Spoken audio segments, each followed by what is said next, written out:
కవిత గారు పాలిటిక్స్ ఇవన్నీ పక్కన పెట్టేద్దాం. ఫ్యామిలీకి సంబంధించి ఒక్కగానొక్క ఆడబిడ్డ అంతే కదా, ఒక్క కూతురు. నాన్నకి కూతురుతోటే ఎక్కువ ఉంటుంది. అన్న దగ్గర అసలు కమాండ్ చేసి చేయించుకుంటారు. ఇన్ని సమస్యలు ఉన్నప్పుడు ఒకసారి కేటీఆర్ గారిని మీరు కమాండ్ చేయొచ్చు, అదేవిధంగా కేసీఆర్ గారిని కూడా కమాండ్ చేయొచ్చు. ఏంటిది అని చెప్పి మీకు శాసించగలిగిన అధికారం అనేది ఎక్కడైనా ఒక ఆడపడుచుక ఆ ఇంట్లో ఉంటుంది. అందులో తెలంగాణలో ఖచ్చితంగా ఉంటుంది. ఎందుకు అది చేయలేకపోయారు?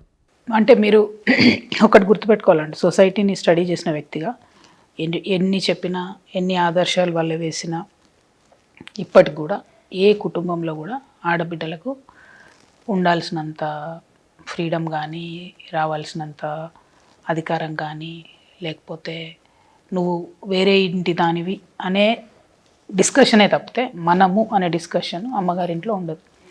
ఎస్పెషలీ పెళ్ళయి వెళ్ళిపోయిన తర్వాత నువ్వు ఆ ఫ్యామిలీ కదా అన్నట్టు మాట్లాడతారు. అది ప్రతి చోట ఉండేది, నేనని కాదు. ఎన్టీఆర్ గారు, అంబేద్కర్ గారు ఏవో కొన్ని రిఫార్మ్స్కి ట్రై చేసినా ఎక్కడ అమలు అవుతుంది? అమలు అవ్వట్లేదు. సో నేను నా విషయం చెప్పట్లేదు, జనరల్గా చెప్తాను. నా విషయంలో పొలిటికల్గా కూడా నేను కలిసే ఉన్నాను. అంటే నా వర్క్ లైఫ్, పర్సనల్ లైఫ్ కలిసిపోయింది కాబట్టి పొలిటికల్గా వెళ్ళి ఏదైనా మాట్లాడినా కూడా బాస్ లాగా మాట్లాడినా, ఫాదర్ లాగా మాట్లాడినా ఆఫ్టర్ ఏ స్టేజ్ ఏదైనా లిమిట్ ఉంటుంది దేనికైనా. కేసీఆర్ గారు కొంచెం స్ట్రిక్ట్ పర్సనాలిటీ, ఎక్సెంట్రిక్ పర్సనాలిటీ కాబట్టి డెఫినెట్గా కొంచెం లిమిట్స్ ఉంటాయి.